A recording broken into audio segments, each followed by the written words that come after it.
안녕하세요. 꿀벌스토리입니다. 오늘은 텔콘 주간, 텔콘의 한 주간의 움직임과 다음 주 한 주간의 움직임을 다 함께 읽어보는 시간 갖도록 하겠습니다. 일주일 넘은 것 같아요. 제일 최근에 영상 올린 게 벌써 일주일 넘은 것 같아요. 되게 오랜만에 찾아뵙게 됐습니다. 요즘은 좀 지낼만 하신가요, 다들? 부동산법도 바뀌면서 요즘 진짜 뭐 말들이 많더라고요. 그래서 어, 주식에 이렇게 관심 있으신 분들은 당연히 부동산법이나 뭐 그런 것도 자주 이렇게 확인을 해보실 것 같은데, 가장 주요하게 바뀐 거는, 갑자기 부동산법 얘기를 해서 죄송하긴 한데, 어, 가장 크게 바뀐 건 이제 대출이죠. 주택담보대출의 상한이 한도가 9억 이하는 40%, 그리고 9억을 초과하게 되면, 시세가 초과하게 되면 초과분의 20% 정도까지밖에 안 돼요. 예전에는 뭐 60% 이상, 그때그때 경우에 따라서 60% 이상까지 대출이 됐었는데, 이제 아예 막아버리고 그 다음에 시세가 15억이 넘어가면 제가 알기로는 대출이 아예 안 되는 걸로 알고 있어요. 그냥 뭐 주택은 대출이 가능한 어떤 재산이 아니다, 대출로서의 어떤 재산이 아니다, 막 그런 식으로 막고 있는 것 같은데, 뭐 악법도 법이라고 일단은 따르긴 따라야죠, 당연히. 나중에 어떻게 될지 모르겠어요. 더 강한 정책이 나올지, 아니면 이게 최고 수준의 강한 정책일지는 모르겠는데, 제가 걱정하는 거는 이제 법이 이렇게 자주 바뀌고, 그리고 너무 크게 바뀌기 때문에, 이렇게 정부의 통제가 어떻게 보면 갈수록 심해지는 건데, 갈수록 심해지는 정도가 아니고 진짜 하루아침에 뭐 바뀌어버리고 하니까, 이렇게 되면은 결국 피해 보는 거는 진짜 없는 사람들이거든요. 솔직한 말로. 여유 있는 사람들은, 현금 많고 뭐 그런 부자들은 그런 걱정을 안 해요.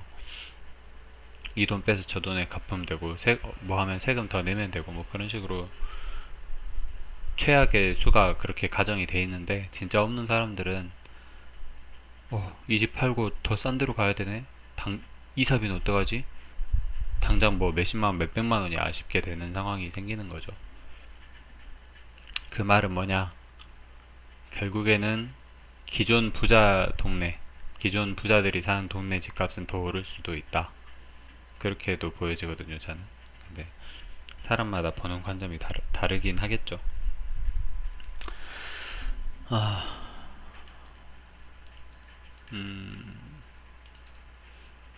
어쨌든 뭐 정책이 그렇게 많이 바뀌고 있으니까, 여러분들도 요즘 유튜브만 봐도 뭐 그런 거 요약해서 이렇게 정리해 주시는 분들 많은 것 같더라고요. 그래서 한 번씩 쭉 보시고, 그 사람들이 또 100% 정답은 아니에요. 그러니까 여기저기서 자꾸 이렇게 정보를 얻어보고 하는 게 나중에 피해 안 보는 방법일 것 같아요. 몰랐다 이런 말은 이제 통하는 시대가 아닌 것 같아요. 진짜 힘듭니다. 진짜 힘듭니다. 근데 뭐 실제 거주할 목적으로 주택을 사시는 분들, 집을 사시는 분들, 첫 번째. 그리고 두 번째로 그 집을 마련할 자금적 여력이 있으신 분들, 예를 들면 지방에 막 이런저런 부동산, 땅, 뭐 아파트, 작은 아파트, 임대용 아파트, 전세 내줬던 아파트, 이런 것들을 다 이렇게 처분을 해서 자기가 노후를 보낼 좋은 아파트, 좀 이렇게 동네도 깨끗하고 주거용으로서 이렇게 생활 수준이 더 높아질 수 있는 그런 동네에 있는 아파트를 구하시게 된다면, 뭐 그런 분들한테는 법적으로 조치를 하려고 하면 안 되죠. 그런 사람들은 그렇게 조치를 하려고 하면 진짜 막아야죠. 그건 정부가 잘못된 선택을 하고 있는 거죠. 어쨌든 말들이 좀 많습니다. 텔콘도 그래서 그렇게 말이 많은 종목, 우리끼리는 말이 많은 종목 텔콘 한번 살펴볼게요. 제가 뭐 영상을 되게 오랜만에 올리는 이유가 있죠. 뭐 이렇게 거래량이 터지고 우리가 힘이 나게 하고 막 흔들면은 제가 영상을 자주 올리겠죠, 당연히. 근데 제가 매일 이렇게 결과를 보고 뭐 증시가 운영되는 시간 동안에는 제가 이렇게 영상을 자주, 아니 그 시가를 자주 확인을 해요. 근데 재미가 없어요, 재미가 일단은. 왜 재미가 없냐? 주봉을 보면은 제가 오늘 너무 파이팅이 넘치나요? 집에 아무도 없어서 그래요. 왜 재미가 없냐? 이거예요, 이거 두 개. 주봉을 봤을 때 시가와 종가가 거의 변동이 없죠. 그리고 위아래로 많이 튄 것도 아니고. 당연히 재미가 없습니다. 근데 고무적인 점은 뭐냐? 차트 전체 화면으로 못 보나? 메이저님 이거 차트 전체 화면으로 못 보나요? 당연히 대답이 없죠. 저 메이저가 없으니까. 그래서 보면은 이렇게 쭉 보면은 그래도 주봉 중에 크게 손해인 주봉은 아니다. 이렇게 판단이 되실 거예요, 다들. 뭐 근데 이제 개인 투자자분들은 6,000원 언저리 6,000원 이상인 분들도 제법 있을 것 같습니다. 근데 뭐 그런 분들은 좀 더 추가 매수를 하셔도 무방한 자리이기 때문에 5,500원 아래 정도에서는 조금씩 더 추가 매수 하셔도 돼요. 근데 분명히 말씀드리는 거는 여유 자금으로 하세요. 여유 자금으로 하시고 이게 뭐 한 서너 달 후에 필요할 돈인데 괜찮겠지 이런 생각으로 하시면 안 될 것 같아요. 이거는 예, 서너 달로 보시면 안 될 것 같아요. 어쨌든 뭐 시세를 주면은 한 아이고 이렇게 되지. 시세를 보면 시세를 한번 줬다 하면 뭐 7,000원 이상 또는 뭐 6,000원 이상으로 톡톡 튀는 모습 보여주고 있습니다. 에너지 응축 구간이라고 말씀드렸었지만 그게 언제 해소될지는 저도 잘 모르겠고요. 어쨌든 주봉이 이렇게 지지부진하다는 거는 개인 투자자들은 지칠 수밖에 없는 거예요. 저희는 돈이 필요하잖아요. 뭐 이렇게 이걸 담보로 어디서 대출을 받아서 할 수 있는 것도 아니고 모 대표이사님처럼 자기 현금 그대로 두고 다른 데서 뭐 새로운 투자를 받아서 뭐 500억, 뭐 1000억 이렇게 받아낼 수 있는 입장이 아니죠, 저희는. 그래도 최종 주봉이 이 5일선이 대가리를 치켜드는 점과 만났다는 점은 상당히 고무적이고, 두 번째로 거래량이 상당히 많이 터졌을 때에 비해서 거래량을 거의 안 주고 있어요. 이러한 노잼 구간이. 그거는 좀 더 이 선이 치켜 오르길 기다려왔다. 그렇게 보셔도 될 것 같습니다. 일봉으로 보면은 그래도 손해인 분들은 많지 않을 거라고 보고, 또 손해인 분들도 큰 손실 중은 아닐 거라고 저는 생각이 들거든요. 어떠실지는 잘 모르겠습니다만 일봉으로 보면 뭐 이때쯤 많이 들어오셨겠죠. 평단이 5,500원에서 6,000원 사이인 분들도 제법 있을 것 같습니다. 예. 근데 잘 모르는 제가 보기에는, 잘 모르지만 제가 보기에는 최소한 121선은 지킬 것 같고, 최악의 경우에, 그리고 61선은 최대한 버텨줄 것 같습니다. 61선을 건드릴 때마다 툭 이렇게 올려주고, 건드릴 때마다 툭 올려주고, 건드리면 툭 올려주고. 그래서 매수 또는 평단 낮추기를 희망하시는 분들은 이 61선으로 보셔도 될 것 같아요. 61선이 지금 5133원이죠. 여기 보시면 되거든요. 5133원, 5100원, 이거 보시면 돼요. 5133원, 그리고 뭐 시가나 그 현재가 또는 종가에 따라서 이거는 점점 올라올 것 같아요. 이 위에서 그날 일봉이 만들어지면 따라 올라올 거예요. 그러니까 5133원, 5200원, 5250원 그 정도의 매수를 매일 걸어 놓으면은 체결이 될 것 같아요. 이런 일봉이 계속 그려진다는 전제하에. 근데 뭐 당장 잠깐 여기 건드렸다가 툭 튀어오를 수도 있는 거고 뭐 그런 가능성이 있습니다. 그래서 좀 여유롭게 잡으면 뭐 5,400원 아래일 때는 언제든지 사도 무방하다, 그렇게 이해를 하셔도 될 것 같고, 텔콘이 특별한 악재는 없을 거예요. 특별한 악재는 없을 거고, 게시판 보니까 에이비온 에이비온 지분을 더 취득했다 뭐 이렇게 얘기가 나오던데, 김지섭 팀이 큰 유상증자로 앞서고 있는 듯, 김지훈 팀 상대적으로 돈이 없다. 아, 이거 자꾸 이렇게 대결 구도로 잡아가는 것 같아서 좀 불편합니다, 저는. 김지훈, 이두현 좀 친하게 지내면 안 되나요? 지금 제약 바이오주 지금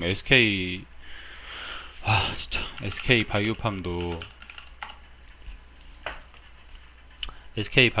지금 시가총액 13조예요. 13조고 매주 대기 물량이 2조 원 가까이 됐었어요. 재무제표가 이 모양인데도. 그게 왜냐면 시장에 관심을 받잖아요. 시장에 관심. 이렇게 크게 생각을 해도 모자를 판에 이두현, 김지훈 둘이 뭐 경쟁하고 있으니까 그게 더 웃긴 거죠, 저는.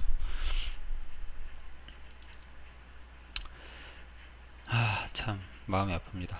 HLB도 요즘은 제가 보고 있긴 한데 코스닥 2위 종목인데, 얼마 전에 작년 정도였죠? 엄청 떨어진 적이 있었죠. 임상 실패했다고. 요때였죠. 요때 7만원 8만원 하다가 뭐 일주일 사이에 뭐 2만원 뭐 3만원대까지 떨어졌다가 2만원까지 떨어졌어요. 그리고 다시 뭐 임상 3상 뭐 어떠고 저떠게 해서 다시 20만원 찍었다가 지금 9만원까지 내려왔습니다. 얘도 재무제표 보면은 이 모양 이 꼴입니다. 매출액 540억에 영업이익 적자 350억, 500억에 350억. 텔콘 볼까요? 텔콘은 500억에 30억. 이 정도 뭐 시총 한 10조는 가야 되는 거 아닌가요? 근데 어쨌든 연구하고 있는 약재가 다르기 때문에 그런 것 같고, 문제는 거의 다 개인 투자자겠죠. 개인 투자자인데 이 중에 진짜 성공할 회사들이 얼마나 있냐. 문제는 자금력이거든요. HLB 뭐 자금력 괜찮고 지금 임상 3상도 성공한 걸로 알고 있거든요. 성공했다고 하더라고요, 사람들이. 그리고 옵티머스 투자 소식의 약세 뭐 다 이런 식으로 이제 버텨나가는 거거든요.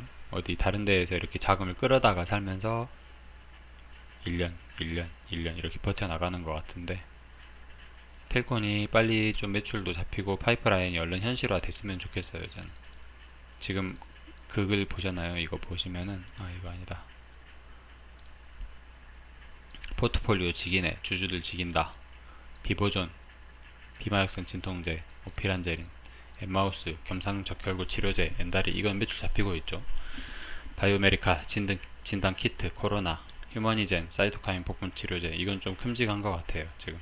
근데 KPM 테크가 유난히 그 주목을 많이 받는 것 같고, 에이비언, 다발성 경화장 치료제, 이거는 아직 실체가 없죠.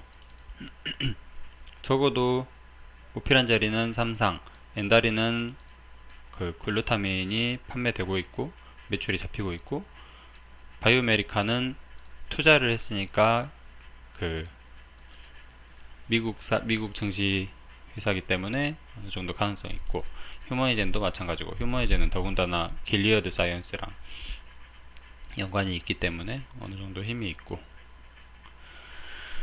당분간은 오피란제린 비보존과의 연관성에서 좀 탈피할 필요는 있을 것 같아요. 주주들이 뭐 1000명 만명이 있으면 텔콘 하면 오피란제린, 비보존 이렇게 생각할 그런 고정관념을 뺄 때가 된 것 같아요, 제 생각에는. 물론 뭐 지분까지 판매해야 된다는 얘기는 절대 아니고요. 비보존도 뭐 루미마이크로 뭐 여기저기 막 시끄럽게 해서 막 여기저기 이렇게 파이프라인 만들려고 하는 것 같은데, 매출액 만들려고 하는 것 같은데, 얘가 성장해 나가면 태권도 좋은 거예요. 당연히 지분이 20%가 있기 때문에. 엠마우스 엠마우스는 아주 좋은 파이프라인, 지금 파이프라인 설정됐어요. 됐다고 보셔도 돼요. 그리고 바이오메리카, 휴머이젠 이거 두 개는 장래성이 있고, 에이비어는 아직은 잘 모르겠어요. 근데 어쨌든 뭐 아주 금방은 아니지만 우리는 지금 되게 저가에 매수한 상태예요. 어떻게 보면 이것들이, 이런 재료들이 실체화가 되기 전이기 때문에 되게 지루할 수밖에 없어요. 예를 들면 오피란젤린하고 직접적으로 연관성이 있기 전 이때쯤 있죠. 이때쯤이라고 보셔도 될 것 같아요. 장기적으로 보면은 쭉 이렇게 차트가 더 앞으로 생길 거를 감안을 하면 이런 자잘한 흐름들은 하나의 점 정도로밖에 안 보일 수 있다. 그렇게도 볼 수 있다. 그런 희망 때문에 지금 이런 시기를 버텨내는 거죠. 참 걱정입니다. 저도 부동산에 지금 부동산 쪽에 하나 사고를 친 게 있어가지고, 그게 지금 이제 기한이 있다 보니까 저희 서민들은 언제든지 이렇게 돈이 필요할 날이 오잖아요. 그래서 걱정이에요. 갈수록 뭐 정부에서는 세금만 떼어갈 생각을 하고, 앞으로 갈수록 또 현금 없는 사람들은 진짜 설 자리가 없어지고,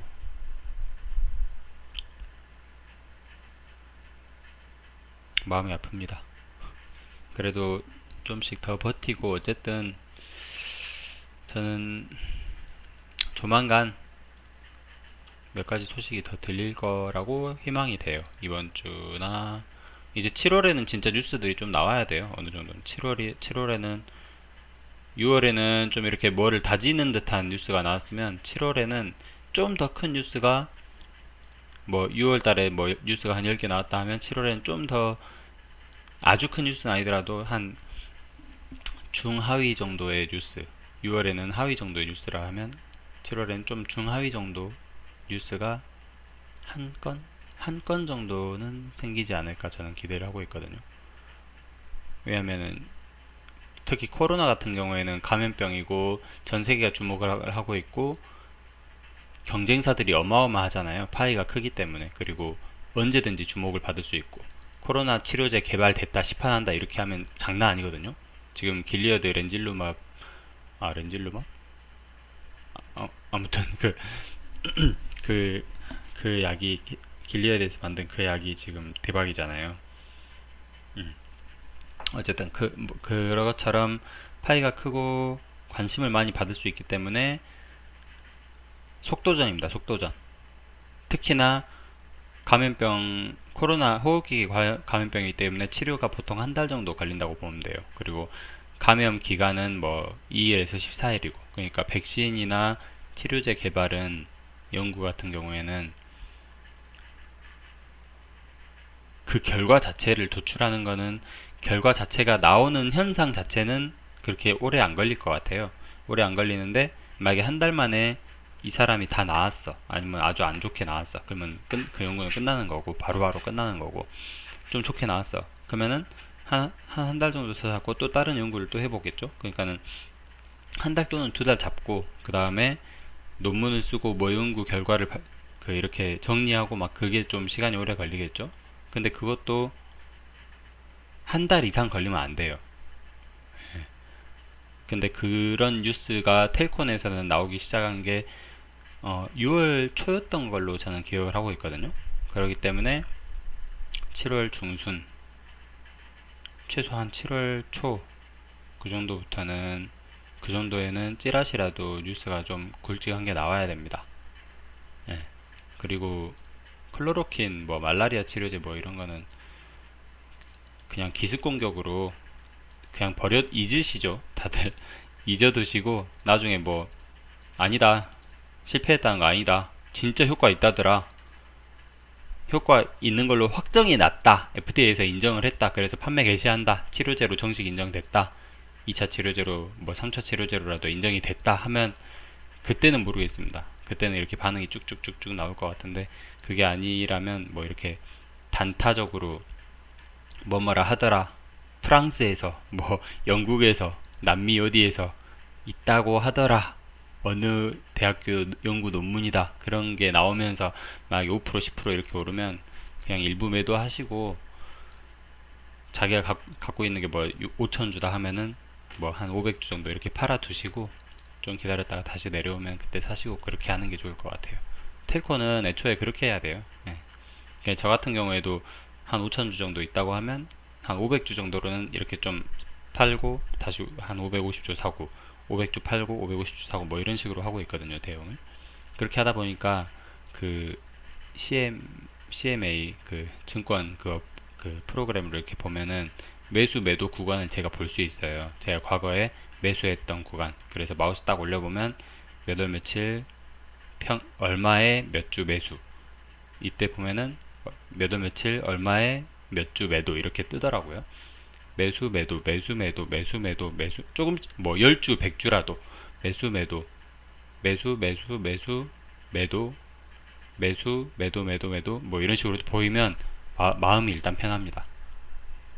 네, 일단 마음이 편해요. 주식은 좀 자기 멘탈 관리를 하면서 해야 될 필요가 있어요. 단지 5천주 이렇게 갖고 있으면서 팔아야 되나 팔아야 되나, 떨어지네 떨어지네 떨어지네 떨어지네 떨어지네 이렇게 하면 진짜 주식 못합니다. 예.